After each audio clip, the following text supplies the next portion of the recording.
I've always believed that marriage is built on trust, mutual respect, and love. My wife Amanda and I had been married for 12 years, and I thought we had all of those things. We met in college, fell in love quickly, and our relationship blossomed into something that I thought was unbreakable. We were that couple that everyone envied, always together, always smiling, always supporting each other. Or at least, that's what I thought. Amanda and I built a life together that seemed perfect on the outside. We had 2 beautiful children, a lovely home in a quiet neighborhood, and stable careers that provided us with comfort and security. I was working as a software engineer, spending long hours coding and solving complex problems, while Amanda worked part-time as a graphic designer, a job she loved for its creativity and flexibility. Our marriage wasn't without its challenges, of course. Like any couple, we had our share of disagreements and rough patches, but we always managed to work through them. I took pride in the fact that we communicated openly and tried to support each other's dreams, or so I thought. Looking back now, I can see the subtle signs that something was off.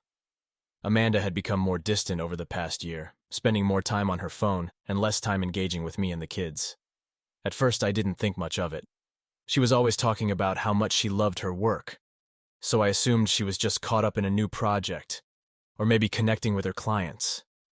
I remember the first time I felt something was wrong. It was a Saturday evening, and Amanda had just returned from what she called a girls' night out. She seemed unusually happy, almost glowing, which was odd because she usually came back from those nights a bit tired but content. I asked her how it went, and she shrugged, saying it was the usual stuff: drinks, gossip, and laughter. But there was something in the way she said it, something that made my stomach churn. As the weeks went by, Amanda's behavior grew more puzzling. She started dressing differently, clothes that were more revealing, makeup that was more pronounced, and a new perfume that I had never smelled on her before. She also became more secretive with her phone, quickly locking the screen whenever I was around. I remember one night when I reached for her phone to check the time, and she nearly jumped out of her skin to grab it from me, mumbling something about privacy. It was the little things that began to gnaw at me. The way she would suddenly smile at her phone, the late-night texts that made her laugh quietly, and the fact that she was suddenly too tired for sex more often than not. We had always been affectionate with each other, but now she seemed distant, like her mind was somewhere else during the rare moments we were intimate. I tried to push these thoughts aside, telling myself that I was just being paranoid. But the more I ignored it, the more it ate at me. I started questioning myself. Was I not enough for her anymore? Had I done something to drive her away? I couldn't shake the feeling that something was terribly wrong, but I didn't want to seem like the jealous, overbearing husband, so I kept it to myself. Then came the excuses. She began going out more frequently, work meetings, late-night coffee with friends, spontaneous weekend trips to clear her mind. Each time she left, I felt a pang of unease, but I buried it deep down, convincing myself that she deserved her space, her freedom. After all, I loved her, and I trusted her. That's what marriage was all about, right? But it wasn't just her going out that bothered me. It was how she was when she was home.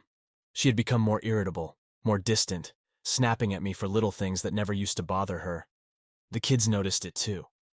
Our once harmonious household had become a place of tension and unease, and I had no idea why. I started to feel like a stranger in my own home. The woman I married, the woman I thought I knew inside and out, was slipping away from me, and I couldn't understand why. I would lay awake at night, staring at the ceiling, wondering what had changed. What had I missed? It all came to a head one evening when Amanda announced that she was going on another weekend trip with her friends. It was the third one in as many months, and something inside me snapped. I didn't say anything, but I made up my mind that I was going to find out what was really going on. I had to know if my suspicions were just in my head or if there was something more to it.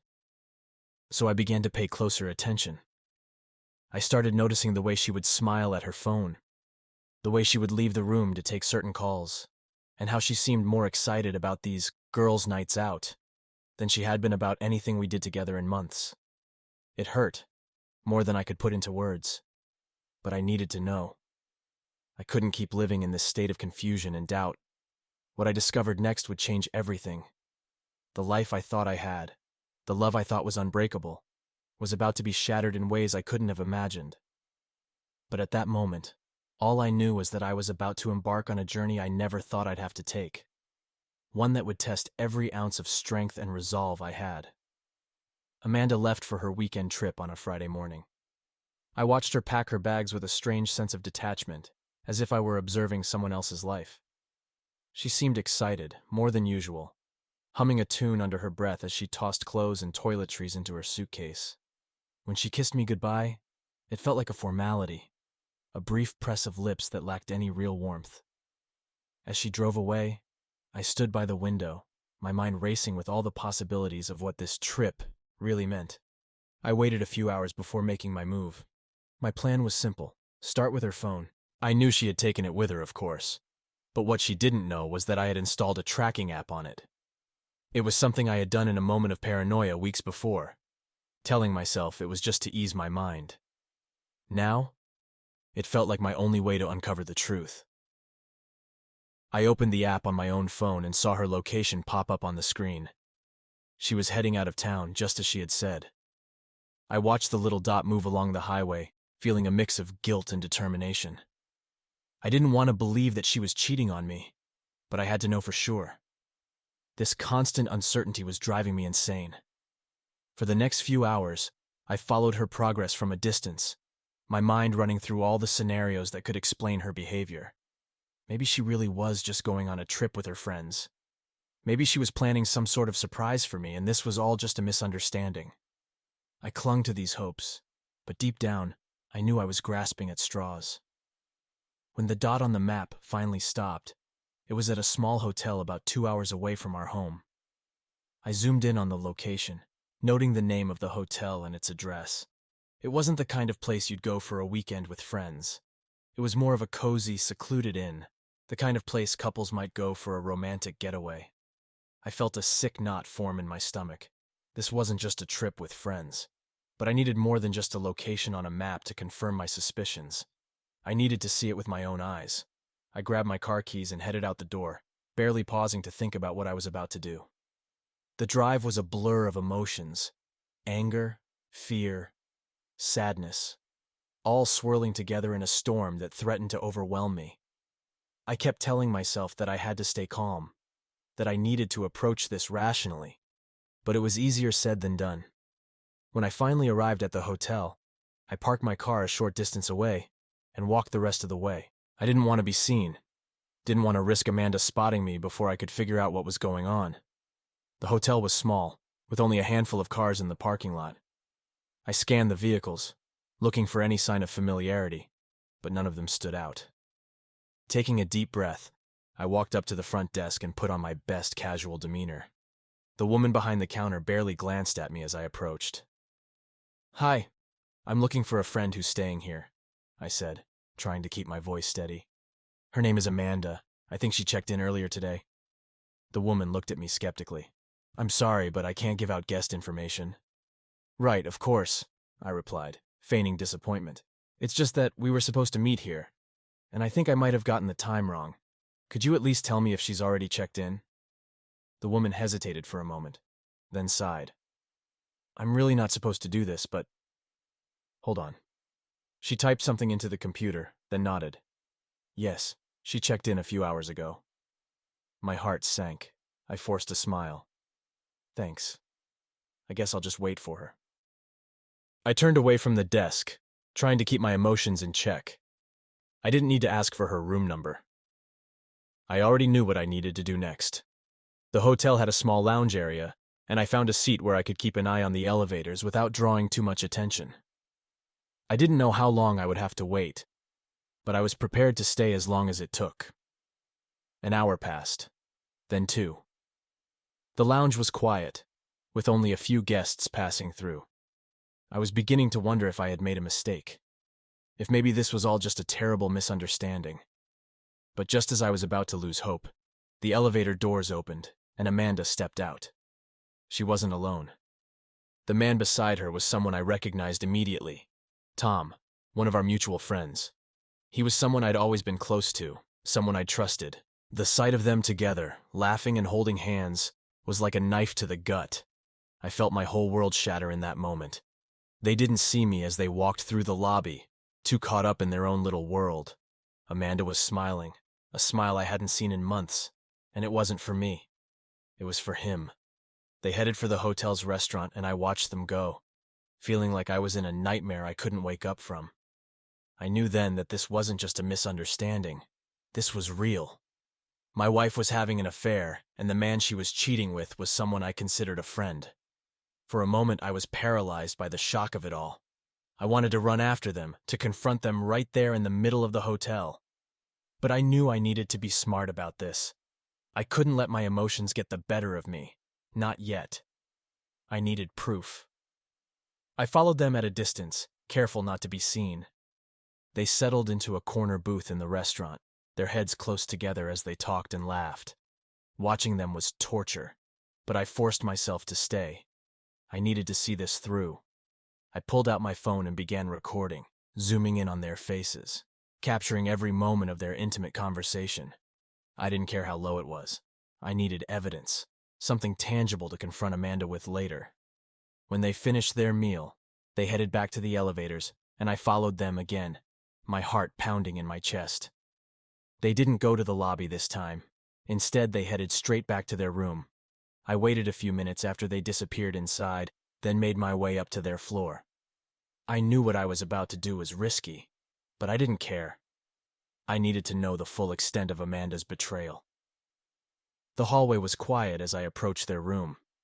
I stood outside the door, my hand hovering over the doorknob. Part of me wanted to turn and walk away, to pretend that this wasn't happening, but I couldn't. I had to see it with my own eyes. I reached into my pocket and pulled out a small device, a keycard reader I had borrowed from a friend who worked in security. It wasn't exactly legal, but I was past caring about that. I swiped the device over the lock, and the light on the door turned green. I pushed the door open as quietly as I could, stepping into the room with my heart in my throat. The lights were dim, and I could hear the sound of soft laughter coming from the bedroom. I crept closer, my hands shaking as I approached the doorway. When I looked inside, what I saw confirmed my worst fears. Amanda and Tom were in bed together, their clothes strewn across the floor, their bodies tangled in the sheets. They were kissing, their hands exploring each other with a familiarity that made me want to vomit. For a moment, I couldn't move. I couldn't breathe. The betrayal was so deep, so visceral that I felt like I was going to collapse. But then, something inside me snapped. Without thinking, I stepped into the room, my presence suddenly filling the space. They didn't notice me at first, too caught up in their sick game. But when Amanda finally looked up and saw me standing there, her eyes went wide with shock and horror. "Jason!" she gasped, pulling away from Tom and scrambling to cover herself. "What are you doing here?" I didn't answer. I couldn't. My entire world had just crumbled around me, and all I could do was stare at her, my mind a whirlwind of rage and pain. Tom, the bastard, had the nerve to sit up and look at me with a smirk on his face, as if he had won some kind of twisted victory. "Well, this is awkward," he said, his voice dripping with condescension. That was the last straw. I lunged at him, all the anger and betrayal boiling over in a single violent motion. I wasn't thinking, wasn't aware of anything other than the need to make him pay for what he had done. My fists connected with his face, over and over, as Amanda screamed in the background. I didn't stop until I was pulled off him by the hotel security, who had been alerted by Amanda's screams. They dragged me out of the room, blood on my hands, rage still burning in my chest. I didn't care. I had seen enough. As they escorted me out of the hotel, Amanda's voice echoed in my ears, pleading with me to stop, to listen, to forgive. But it was too late. The damage was done, and there was no going back. They say that when your world falls apart, time slows down, and every moment stretches into eternity. As the hotel security dragged me away, Amanda's cries echoing in the hallway, I felt like I was trapped in a nightmare I couldn't wake up from. The sight of her in bed with Tom, the man I once considered a friend, was seared into my mind, a grotesque image that played over and over in a loop, fueling the fire of my anger. The hotel staff eventually released me, warning me to stay away, but their words barely registered. My mind was consumed with rage, betrayal, and a sickening realization that the woman I had spent over a decade loving and supporting had been living a lie. My fists were bruised, my knuckles raw from the assault on Tom. But the physical pain was nothing compared to the emotional torment that threatened to tear me apart. I didn't want to go home. The thought of stepping back into the life I thought I knew, into the home we had built together, made me feel like I was suffocating. But I had no choice. I needed to confront Amanda, to force her to explain herself, to make her understand the depths of her betrayal. The drive back was a blur. I don't remember the roads, the traffic, or even the passage of time. All I could think about was what I would say to her, how I would demand answers, how I would make her pay for what she had done to me, to our family. When I pulled into the driveway of our house, the sight of it, a place that once felt like a safe haven, now filled me with dread. I sat in the car for a few moments, trying to gather the strength to go inside, to face the reality that had been so violently thrust upon me. The house was quiet when I walked in, but I knew Amanda would be home soon. She wouldn't stay with Tom after what had happened. She wasn't that brave. I went straight to the living room, the room where we had spent countless hours together as a family, and sat down on the couch, staring at the door, waiting. Minutes felt like hours, and every creak of the house made my heart race. I felt like a ticking time bomb, ready to explode the moment she walked through that door. And then, finally, I heard the sound of her car pulling up in the driveway, the crunch of gravel under the tires. She was here. The door opened slowly and Amanda stepped inside, her face pale and drawn, her eyes red from crying. She hesitated in the doorway when she saw me sitting there, her gaze flicking nervously around the room as if looking for an escape route. But there was no escaping this. "Jason," she began, her voice trembling. "I can explain." "Explain?" I interrupted, my voice cold and harsh. "Explain what, Amanda? That you've been fucking Tom behind my back? That you've been lying to me for God knows how long? What exactly do you think you can explain?" She flinched at my words, tears welling up in her eyes, but I didn't feel any pity for her. Not now. "Jason, please, I never wanted to hurt you. I never wanted to hurt me?" I echoed, standing up from the couch, my hands clenched into fists at my sides. "Do you think that makes this any better? That you didn't want to hurt me? How long, Amanda? How long have you been sneaking around lying to my face?" She wiped at her tears, her whole body trembling as she took a step closer to me. "It wasn't supposed to happen like this," she whispered. "I never meant for it to go this far." "How long?" I repeated, my voice rising with each word.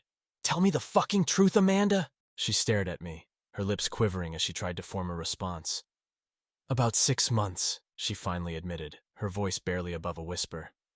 It started as just texting, but then... 6 months, I repeated, the words tasting like poison in my mouth. 6 fucking months. And you didn't think once to tell me? To end it before it got to this point? "I was going to end it!" she insisted, her voice pleading now. "I swear, Jason, I was going to end it. But things just... they got out of control." "Out of control?" I laughed, a bitter, hollow sound. "You think this just got out of control? You made a choice, Amanda. Every time you texted him, every time you met up with him, you made a choice to betray me, to betray our family." She shook her head, her tears falling freely now. "I didn't want this to happen. I love you, Jason. I love our family. I don't know what happened. I was lonely. I felt neglected. And Tom was there. He made me feel... Feel what?" I snapped, stepping closer to her, my anger flaring. "Made you feel special? Made you feel alive? And I didn't, is that it?" Her silence was answer enough. I felt the last threads of my patience snap. "So this is my fault then?" I demanded, my voice shaking with fury. "I wasn't enough for you, so you decided to find someone else. Is that it?" "No, Jason, that's not what I meant," she cried, reaching out to touch me, but I stepped back, refusing to let her anywhere near me. "Don't you fucking touch me," I snarled. "I don't want your apologies, Amanda. I don't want your excuses. You think you can just say you're sorry and everything will go back to the way it was? You think I'll just forget what I saw today?" She broke down then, sobbing uncontrollably, her hands covering her face as she sank to the floor. "I'm sorry, Jason. I'm so sorry," she kept repeating, her voice muffled by her tears. But her tears did nothing for me. They didn't wash away the images burned into my mind, didn't erase the betrayal that cut so deep I didn't know if I would ever recover. I wanted to feel something, anger, sadness, anything, but all I felt was numbness, a hollow void where my love for her used to be. "You've destroyed everything," I said quietly, my voice barely audible over her sobs. "Everything we built, everything we had. You've ruined it all." She looked up at me then, her eyes wide and desperate. "Please, Jason, don't say that. We can fix this. We can go to counseling. We can." "Counseling?" I interrupted, incredulous. "You think sitting in a room with a therapist is going to undo what you did? You think I can just forget about this? About you and him?" She shook her head, but I could see the fear in her eyes now, the realization that there was no easy way out of this. "I'll do anything," she whispered, her voice breaking. "Anything to make this right." "There's no making this right," I replied, my voice cold and final. "You made your choice, Amanda. Now you have to live with it." She collapsed into sobs again, but I couldn't stand to look at her anymore. The sight of her, the woman I had loved for so long, reduced to this pitiful state, was more than I could bear. I turned away, walking towards the door, needing to get out, to escape from the suffocating pain that filled the room. "Jason, please don't leave," she begged, her voice hoarse from crying. "Please, we can work through this. I can't lose you." I stopped, my hand on the doorknob, and looked back at her one last time. "You already lost me," I said, the words heavy with the finality of our shattered marriage. "The moment you chose him over us, you lost me." And with that, I walked out, closing the door behind me, shutting her out of my life as best I could. I didn't know where I was going, didn't care. All I knew was that I couldn't be in that house, in that life anymore. Not with the memories of her betrayal haunting every corner. As I drove aimlessly through the night, the reality of what had happened finally started to sink in. My marriage was over. The woman I had devoted my life to had betrayed me in the worst possible way, and there was no going back. The love we once shared had been tainted, destroyed by her infidelity, and there was nothing left to salvage. I pulled over to the side of the road, the weight of everything pressing down on me until I could hardly breathe. I rested my head on the steering wheel, trying to make sense of the mess my life had become. But the pain was too overwhelming, too raw. The tears came then, hot and bitter, as I finally allowed myself to grieve for the life I had lost. The life I thought I had, the love I thought was unbreakable, was gone, shattered beyond repair. And in its place was a void so deep, I didn't know if I would ever be whole again. The days following my confrontation with Amanda were some of the darkest I'd ever experienced. I moved out of our house and into a small, dingy apartment on the other side of town. It wasn't much: a single bedroom, a cramped kitchen, and a living room that barely fit the secondhand furniture I had hastily bought. But it was all I could manage. The walls were bare, the rooms lifeless, much like how I felt inside. At first I was numb, going through the motions of daily life without really feeling anything. I avoided contact with Amanda, only speaking to her when absolutely necessary, usually about arrangements for the kids. She tried to reach out, sending me tearful messages, asking to meet, to talk, to fix things. But I wasn't interested. The thought of her, of what she had done, made my blood boil. As the numbness started to wear off, it was replaced by something much darker, an all-consuming anger. I couldn't stop thinking about Amanda's betrayal, about how she had torn our family apart, and how she had the nerve to cry and beg for forgiveness after what she had done. Every time I replayed that scene in the hotel room in my mind, the anger burned hotter. I had been nothing but faithful, supportive, and loving, and she had repaid me by stabbing me in the back. But it wasn't just anger I felt. It was a need for retribution.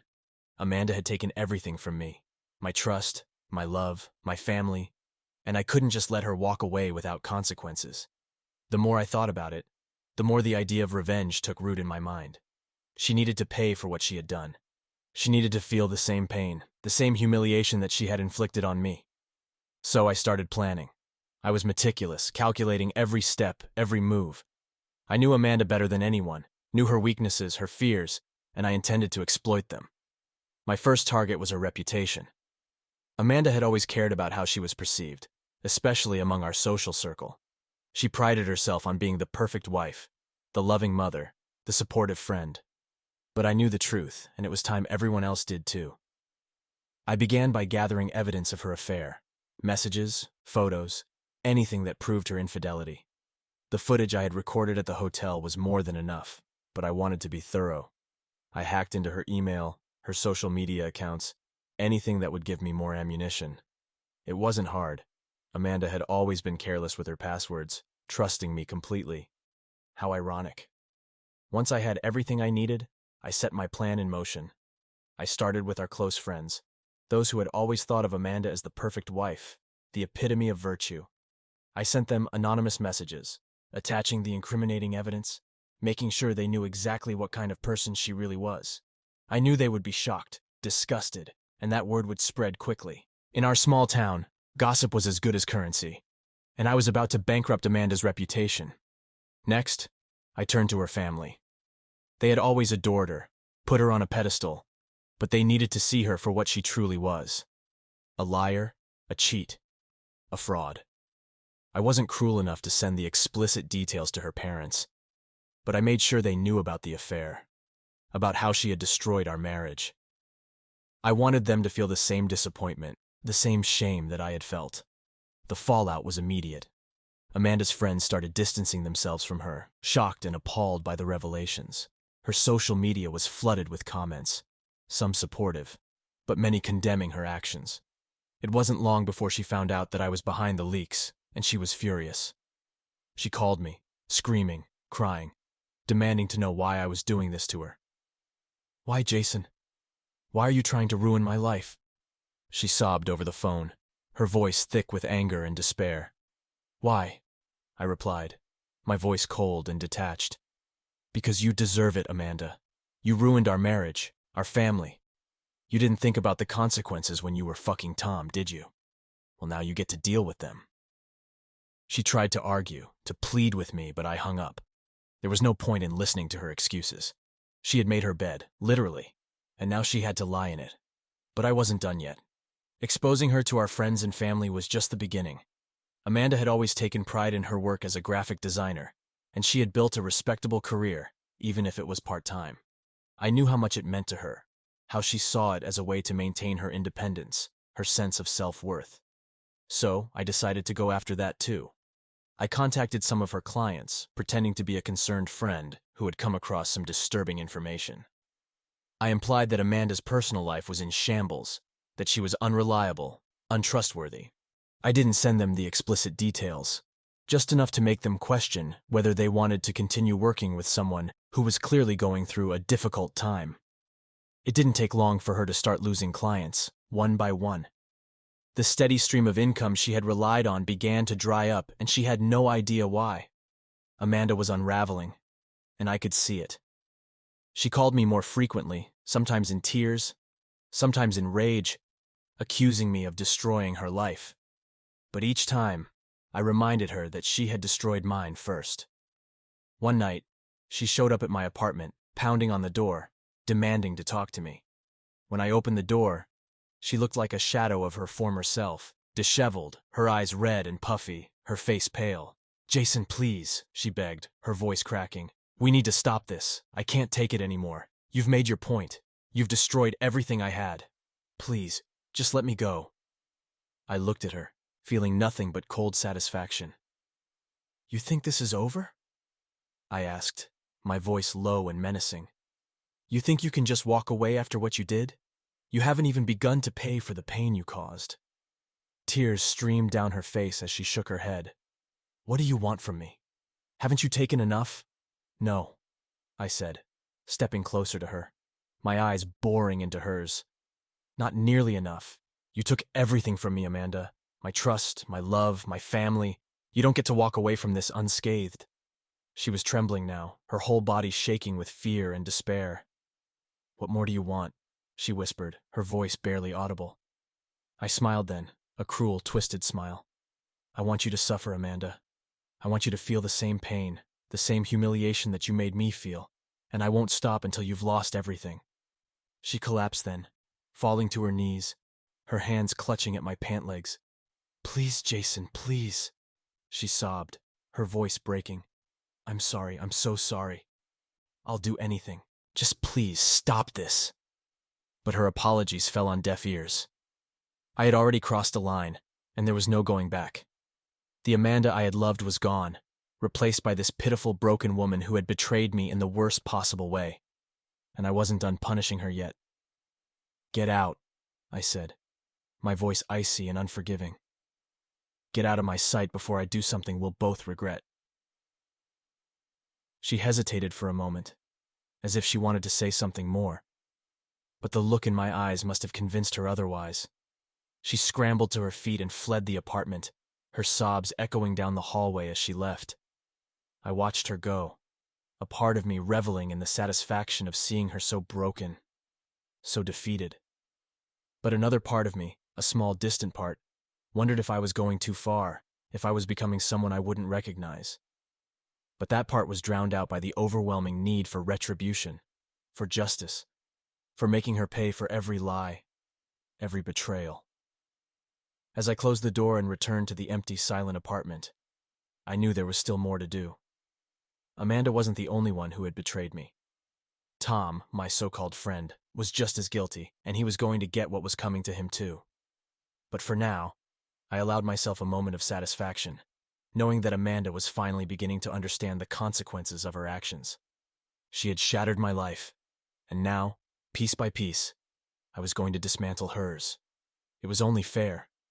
If there was one person I despised as much as Amanda, it was Tom. He had been a part of our lives for years, someone I had trusted, someone I had considered a friend. The betrayal cut even deeper because it came from someone who had been close to both of us. Someone who had known the intricacies of our marriage and exploited them for his own selfish desires. It wasn't just that he had slept with my wife. It was that he had done it while smiling in my face, pretending to be a friend, pretending to care. After I had exacted my revenge on Amanda, I turned my attention to Tom. I knew that confronting him physically again, like I did in the hotel, wouldn't be enough. I wanted to destroy him, to strip him of everything he valued, just as he had helped strip me of my life. The first thing I did was dig into his personal life. Tom was a financial advisor, a good one, or so he liked to brag. He had built up a reputation in our community as someone trustworthy, someone who could help people manage their money and plan for their future. But I knew that reputation was built on lies, just like everything else about him. I started by researching his clients, gathering as much information as I could about his business practices. It didn't take long to find some dirt. Tom had always been a little too comfortable skirting the edges of legality when it came to financial advice. He wasn't exactly a criminal, but he wasn't far off either. I found out that he had been advising some clients to make risky investments, ones that would benefit him more than them. It was all technically legal, but highly unethical, and I knew that if the right people found out, it would ruin him. I created an anonymous email account and started sending out tips to his clients, including all the details I had uncovered. I also sent copies of the information to the financial regulatory bodies, making sure they knew what Tom had been up to. I made sure to include enough evidence to spark investigations, but not enough to trace it back to me. It was a delicate balance, but one I was confident I could maintain. The next part of my plan was more personal. Tom was engaged to a woman named Claire, someone I had met a few times at social events. She seemed nice enough, a bit naive maybe, but she clearly adored Tom. They had been together for about 2 years and were planning to get married in a few months. The thought of Tom settling down, of him having a happy life after what he had done, was unbearable. So I decided to ruin that too. I found Claire's contact information easily enough. She worked at a local charity, and her email was listed on their website. I sent her an anonymous message, much like I had with Amanda's friends and family, detailing Tom's affair with Amanda. But I didn't stop there. I also included screenshots of the messages between Tom and Amanda, the ones I had taken from Amanda's phone, and some photos of them together at the hotel. I knew it would be devastating for Claire, but I didn't care. She needed to know the truth, and Tom needed to lose everything. It didn't take long for the fallout to begin. The first sign that my plan was working came when I heard that several of Tom's clients had dropped him. Word was spreading, and his reputation was beginning to crumble. The financial regulators were also sniffing around, and I knew it was only a matter of time before Tom's shady practices caught up with him. But the real satisfaction came when Claire called me. She must have recognized my number from when we had met, because when I answered, her voice was trembling with rage and heartbreak. Jason? She asked, her voice unsteady. Yes, I replied, feigning ignorance. Claire, is everything okay? Did you send me that email? She demanded, her voice breaking. Did you send me those pictures? I hesitated for a moment, then decided there was no point in denying it. Yes, I did. Why? Why would you do that? She cried, her voice rising in pitch. Because you needed to know the truth, I said coldly. Tom has been cheating on you, Claire. He's been lying to you just like he lied to me. You deserve better than that. There was a long silence on the other end of the line, and I could hear her trying to stifle her sobs. I can't believe this, she whispered. I trusted him. I was going to marry him. I'm sorry you had to find out this way, I said, though there was little sincerity in my voice. But he's not who you think he is. He's been sleeping with my wife and God knows who else. She didn't respond, but I could hear her crying softly. I felt a small pang of guilt, but I quickly pushed it aside. This was necessary. Tom needed to be exposed for what he was, a liar, a cheat, a fraud. Claire, listen, I continued, trying to sound as compassionate as I could. I know this is hard, but you need to leave him. Don't let him drag you down with him. You deserve better than that. I don't know what to do, she whispered. I can't face him. You don't have to, I said. Just pack your things and go. Don't give him the chance to lie to you again. She was silent for a moment. Then I heard her take a deep breath. Thank you, Jason. I need to go. I hung up the phone, feeling a strange mix of satisfaction and emptiness. I had done what I set out to do.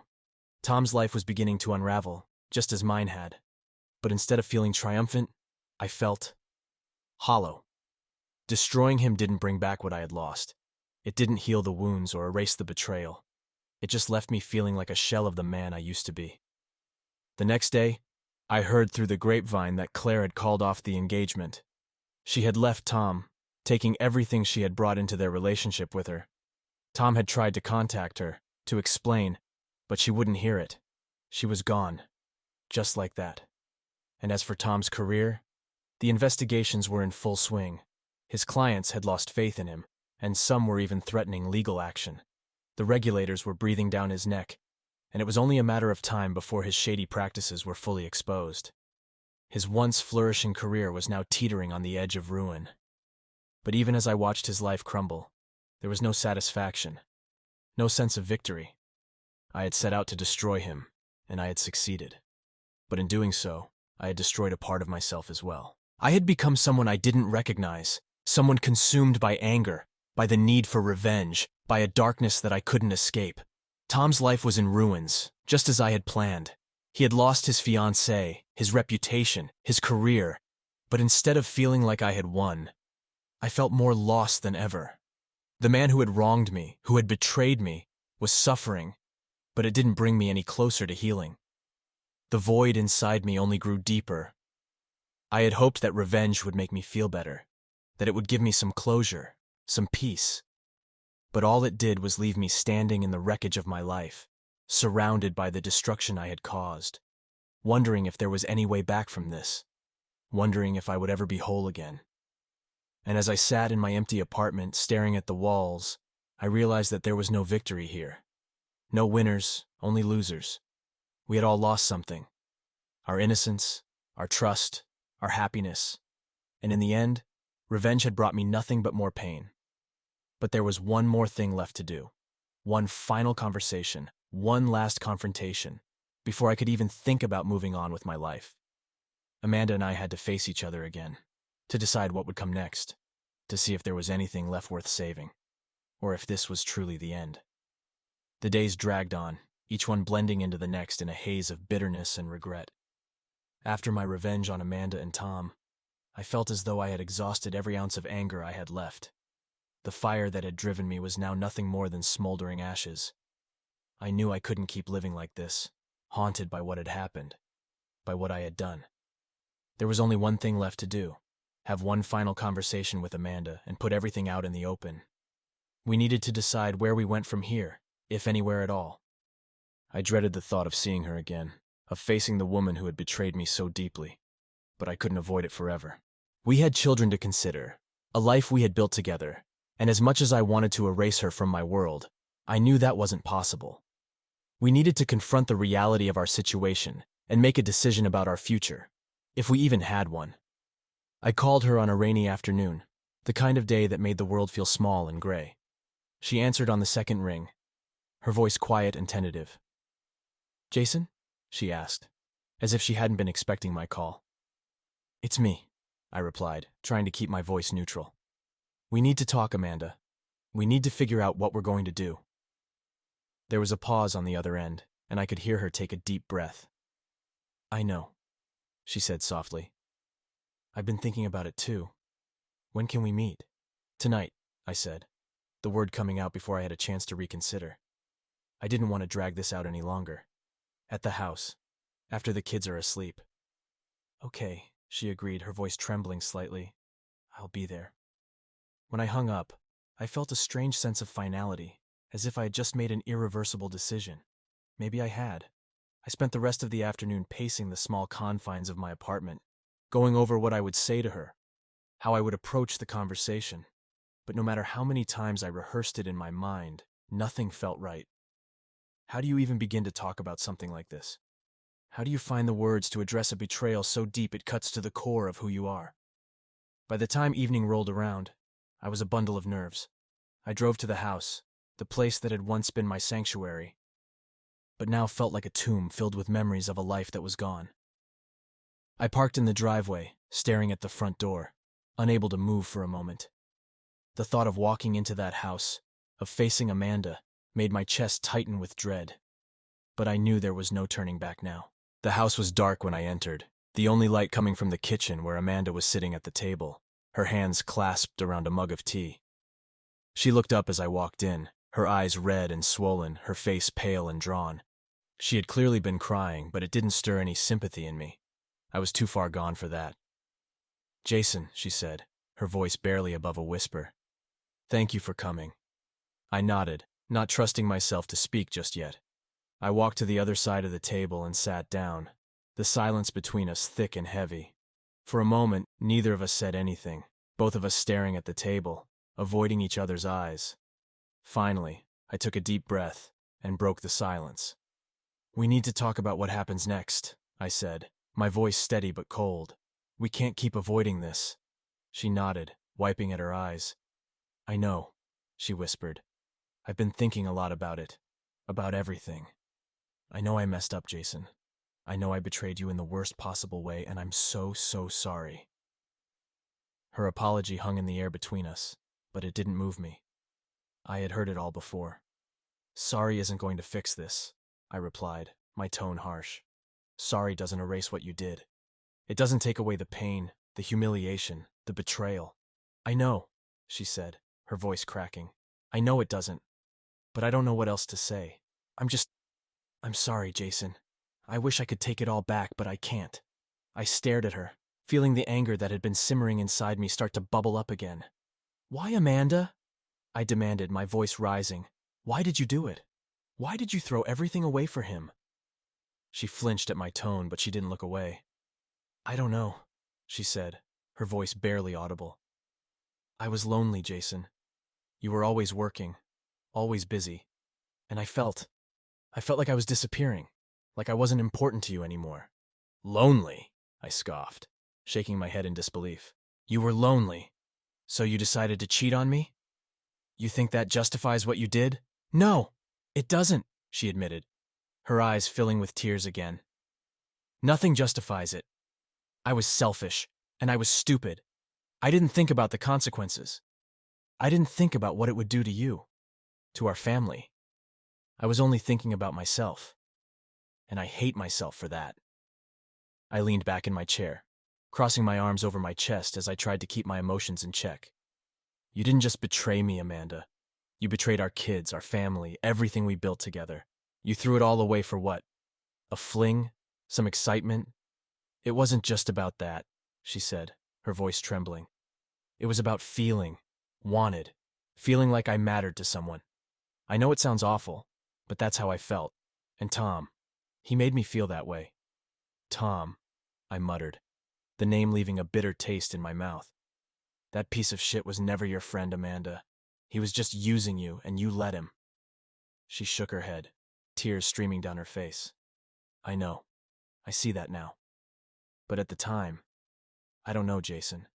I was confused, and I let things go too far. I let myself get caught up in something that I should have never allowed to happen. I wanted to scream at her, to lash out, to make her feel the full weight of the pain she had caused me. But I didn't. I was too exhausted, too drained from the weeks of anger and revenge. I had no fight left in me. So what now? I asked, my voice devoid of emotion. Where do we go from here? She looked up at me, her eyes filled with desperation. I want to make this right, Jason, she said, her voice trembling. I know I've hurt you, more than I can ever make up for, but I want to try. I want to save our marriage. I want us to go to counseling, to work through this. I know it won't be easy, but I'm willing to do whatever it takes. I stared at her, my mind racing with conflicting emotions. Part of me wanted to laugh at the absurdity of it all.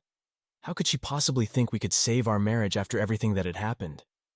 But another part of me, a smaller, quieter part, wondered if there was any truth to her words. Could we really rebuild from this? Could we find a way to move past the betrayal, the anger, the hurt?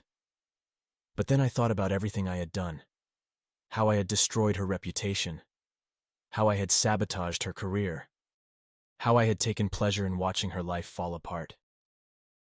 I wasn't innocent in all of this. I had let my need for revenge consume me, and in doing so, I'd become someone I didn't recognize, someone I wasn't sure I could come back from. I don't know if there's anything left to save, I said finally, my voice heavy with resignation. Too much has happened. Too much has been said and done. I don't know if I can ever look at you the same way again.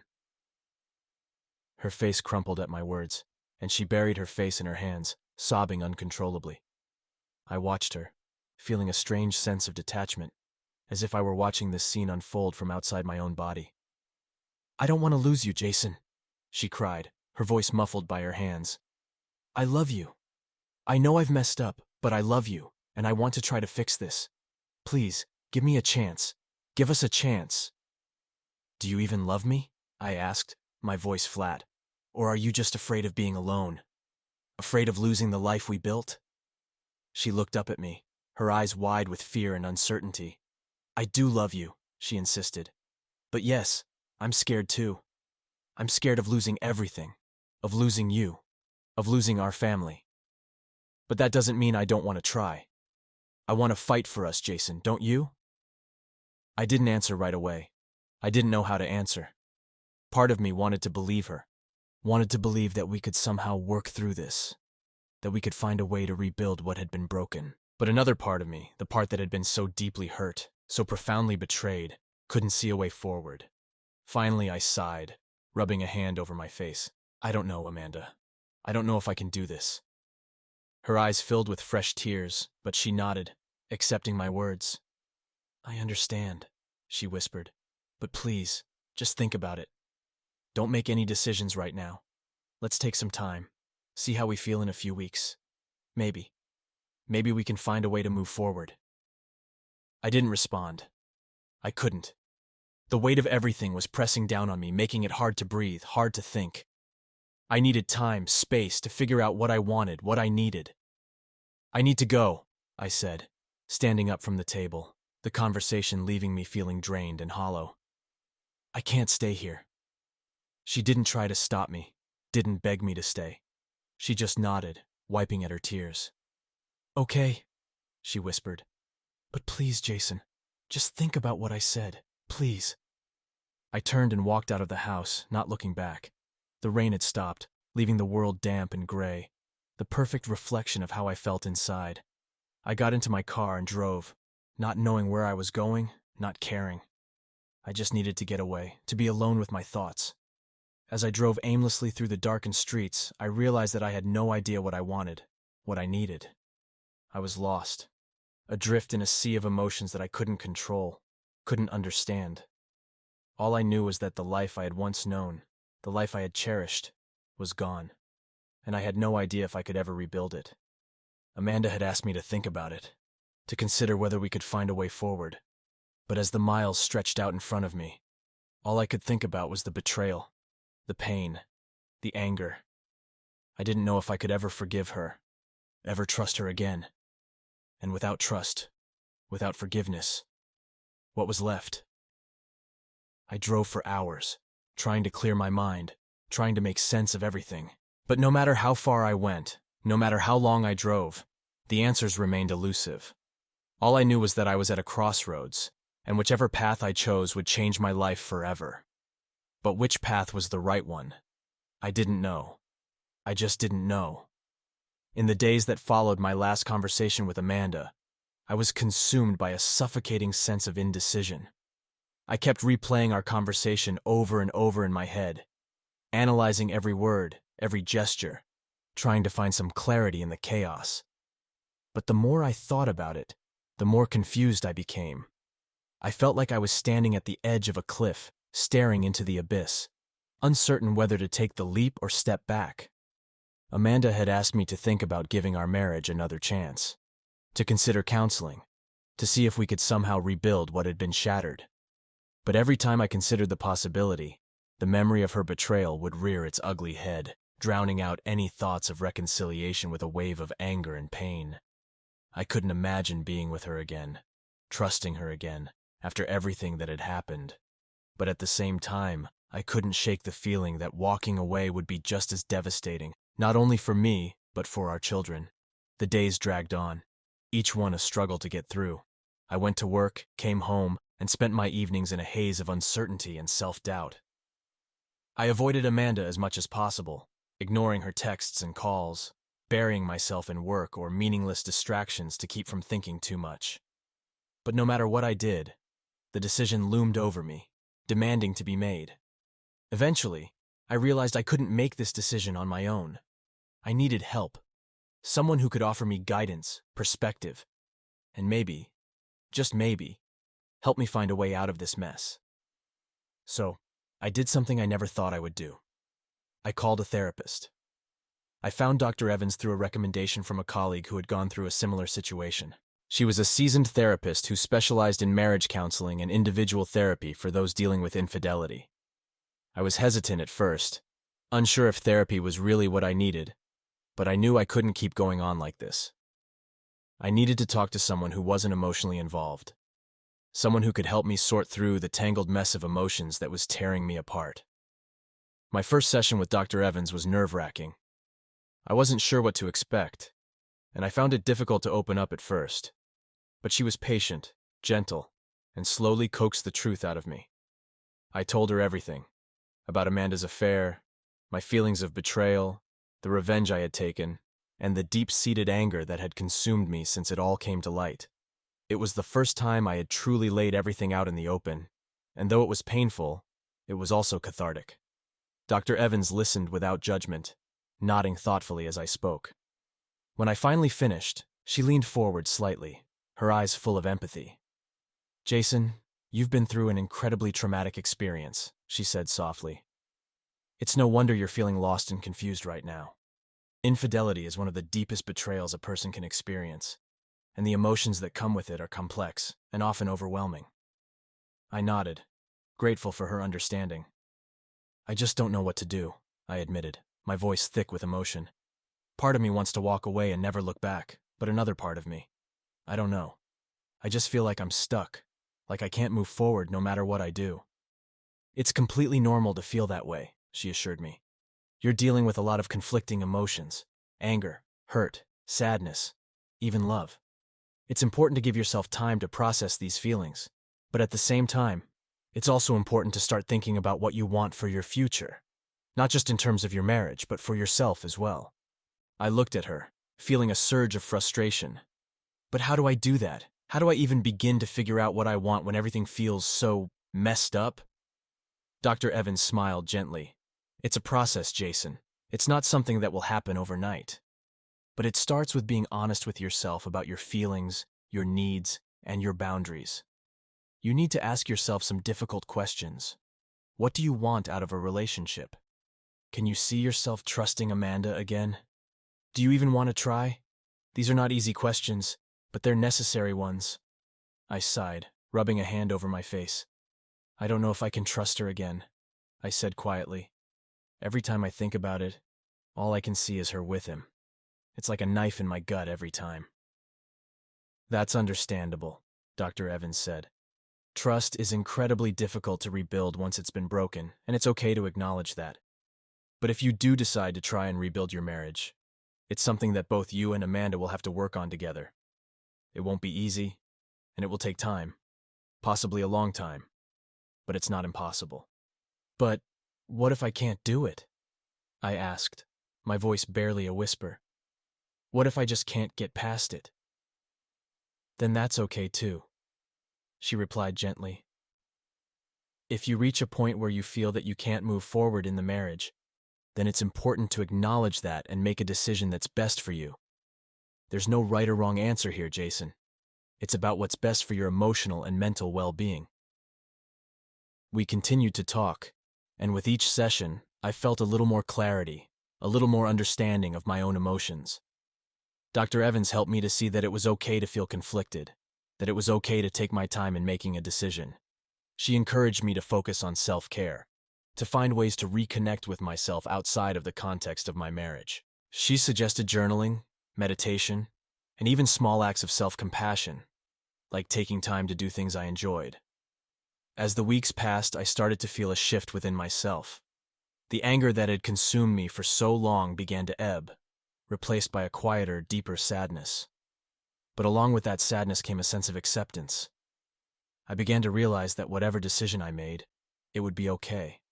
I would be okay. It wouldn't be easy, but I had to trust that I could find a way forward, one way or another.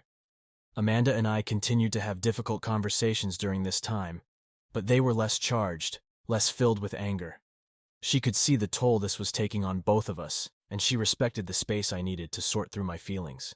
She also started seeing a therapist on her own, working through her own issues, her own guilt and regret. It was clear that she was sincere in wanting to fix things, but I still wasn't sure if that was possible. Then one evening, after another session with Dr. Evans, I found myself sitting alone in my apartment, reflecting on everything that had happened. I thought about my life, my marriage, the love I once had for Amanda, and the betrayal that had shattered it all. And I realized something. No matter what I chose, I had to make peace with it. I had to find a way to forgive, not just Amanda, but myself as well. Forgive myself for the anger, for the revenge, for the darkness that had consumed me. Only then could I truly move forward. The next morning, I called Amanda and asked her to meet me at a coffee shop we used to frequent in the early days of our relationship. It was a place filled with memories, both good and bad, and I felt it was the right place to have this conversation. When she arrived, she looked nervous, but she smiled weakly as she sat down across from me. "Thank you for meeting me," I said, trying to keep my voice calm. "Of course," she replied softly. "I'm glad you called." I took a deep breath, gathering my thoughts.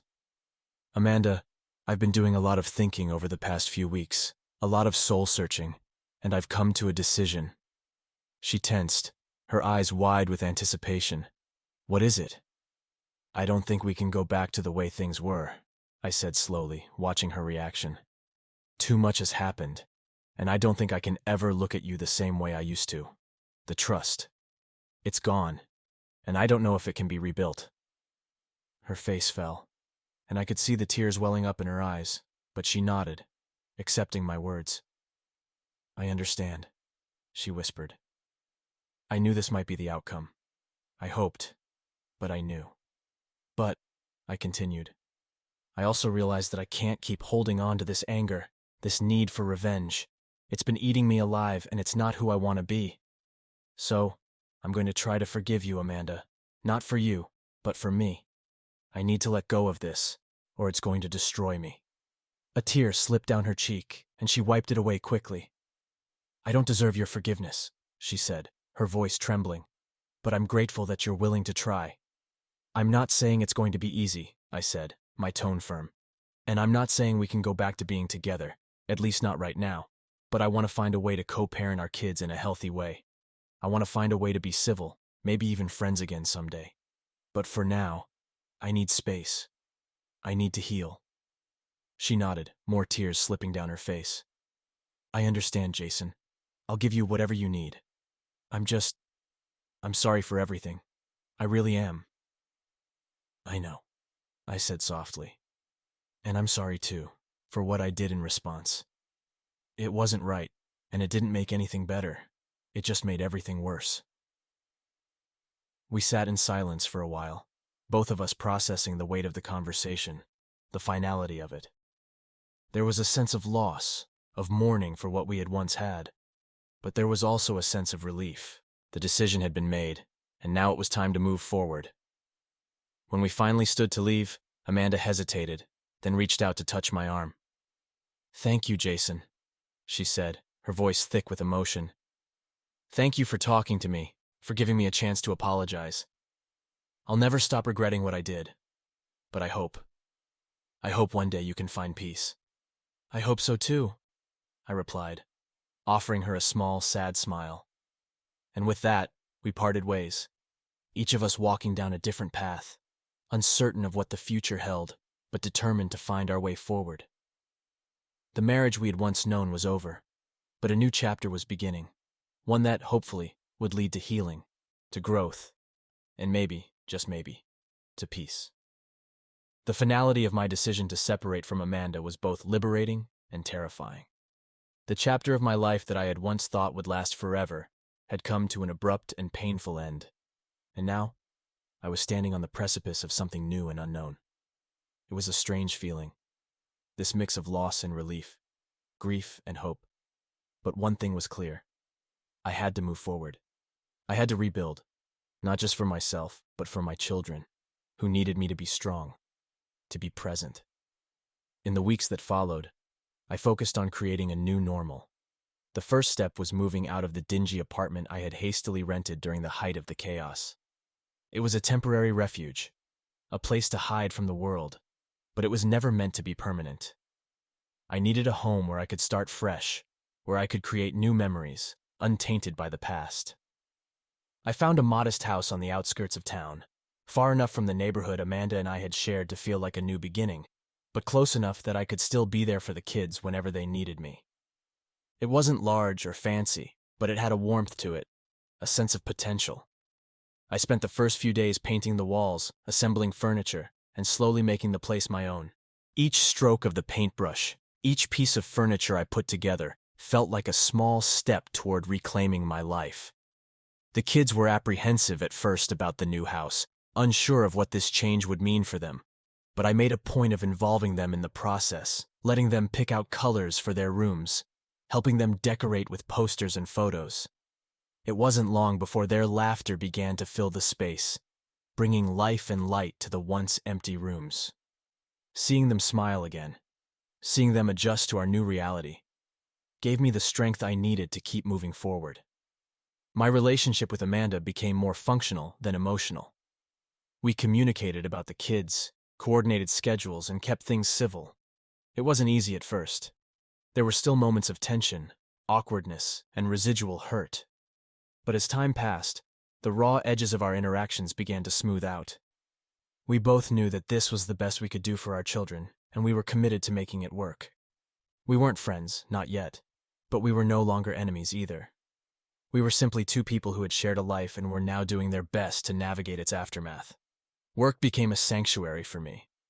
After months of distraction and turmoil, I threw myself back into my career with a renewed focus. My colleagues noticed the change, commenting on how I seemed more driven, more determined. I took on new projects, volunteered for extra assignments, and even began mentoring some of the younger employees. It felt good to be productive, to channel my energy into something positive, something that didn't revolve around the past. But it wasn't just work that helped me heal. I also began to rediscover parts of myself that I had lost over the years. I started running again, something I hadn't done since my college days. At first, it was just a way to clear my head, to burn off the restless energy that had been plaguing me. But soon, it became more than that. The rhythm of my feet hitting the pavement, the rush of air in my lungs, the steady pounding of my heart, all of it reminded me that I was still alive, still capable of pushing through pain, both physical and emotional. As I reconnected with old friends and even made some new ones, I realized how isolated I had allowed myself to become during my marriage. I hadn't noticed it at the time, but I had gradually withdrawn from the world, focusing so much on my role as a husband and father that I had forgotten to nurture my own interests, my own social life. Rebuilding those connections wasn't easy, but it was necessary. It reminded me that I wasn't alone, that there were people who cared about me, who wanted to see me thrive. One of the most unexpected developments during this time was my growing friendship with Claire, Tom's ex-fiancée. After our initial conversation when I had revealed the affair, I hadn't expected to hear from her again. But a few months later, she reached out to me, not with anger or resentment, but with a simple message. "Thank you for telling me the truth. I've been trying to move on, but it's hard. If you ever want to talk, I'm here." At first, I wasn't sure if I should respond. The thought of connecting with someone so closely tied to the pain of the past made me hesitant. But something in her message resonated with me. We had both been betrayed by people we trusted, people we loved, and that shared experience created an unspoken bond between us. We started meeting for coffee occasionally, talking about everything from work to our mutual struggles with trust and moving forward. Claire was smart, funny, and surprisingly resilient, despite everything she had been through. Our conversations were easy, unforced, and they became a source of comfort for both of us. There was no romantic interest between us, at least not at that point. It was just two people helping each other heal, finding solace in shared experiences. As the months went by, I began to feel something I hadn't felt in a long time: hope. It was a quiet, tentative feeling, like the first rays of sunlight after a long, dark night. It wasn't that everything was perfect, or that all the pain had magically disappeared. But I was beginning to see that there was life after betrayal, that there was a future beyond the wreckage of my marriage. I started to think about what that future might look like. I knew I wasn't ready for another serious relationship. I needed time to fully heal, to rediscover who I was outside of the context of my marriage. But the idea of one day finding love again didn't seem so impossible anymore. For now, I was content to focus on myself, on my children, and on building a life that was truly my own. One day, as I was driving the kids to school, my daughter Emily asked me a question that caught me off guard. "Dad," she said, her voice small and hesitant, "do you think you'll ever get married again?" The question hung in the air, and for a moment I didn't know how to answer. But then I smiled at her in the rearview mirror and said, "I don't know, sweetheart. Maybe someday. But right now, I'm just focused on being the best dad I can be for you and your brother." She seemed satisfied with that answer, and we drove the rest of the way in comfortable silence. But her question stayed with me, lingering in the back of my mind. It was a reminder that life was still full of possibilities, that there was still so much ahead of me, even if I couldn't see it all just yet. As the first anniversary of the day I discovered Amanda's affair approached, I found myself reflecting on how far I had come. The pain was still there, but it was no longer the sharp, all-consuming agony it had once been. It was more of a dull ache, a scar that reminded me of what I had been through, but didn't define me. I had learned to live with it, to accept it as part of my story, but not the whole story. I had changed in ways I never expected. I was stronger, more resilient, and more aware of what I wanted and needed in life. I had learned the importance of self-care, of setting boundaries, and of not losing myself in a relationship. I had also learned the power of forgiveness, not just for Amanda, but for myself. Forgiving her didn't mean excusing her actions or forgetting what had happened. It meant letting go of the anger, the bitterness, and the desire for revenge that had once consumed me. It meant finding a way to move forward without being weighed down by the past. And as for Amanda, our relationship had settled into a kind of uneasy truce. We were no longer married, but we were still co-parents, still partners in raising our children. We had both changed, both grown in different ways, and while there was no going back, there was a sense of mutual respect that hadn't been there before. We had both made mistakes, both hurt each other deeply, but we were both committed to doing better for the sake of our children and for ourselves. One evening, after the kids had gone to bed, I found myself sitting on the back porch of my new house, watching the stars come out.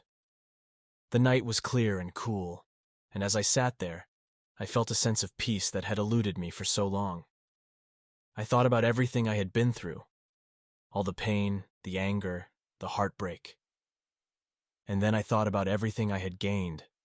My newfound strength, my renewed sense of self, my hope for the future. It wasn't the life I had planned, but it was the life I had. And for the first time in a long time, I felt okay with that. I didn't know what the future held, but I knew that whatever came, I could handle it. I had survived the worst, and I had come out the other side stronger, wiser, and ready for whatever came next. As I sat there looking up at the stars, I smiled to myself, feeling a quiet sense of contentment. The past was behind me, the future was ahead of me, and I was finally truly ready to embrace it.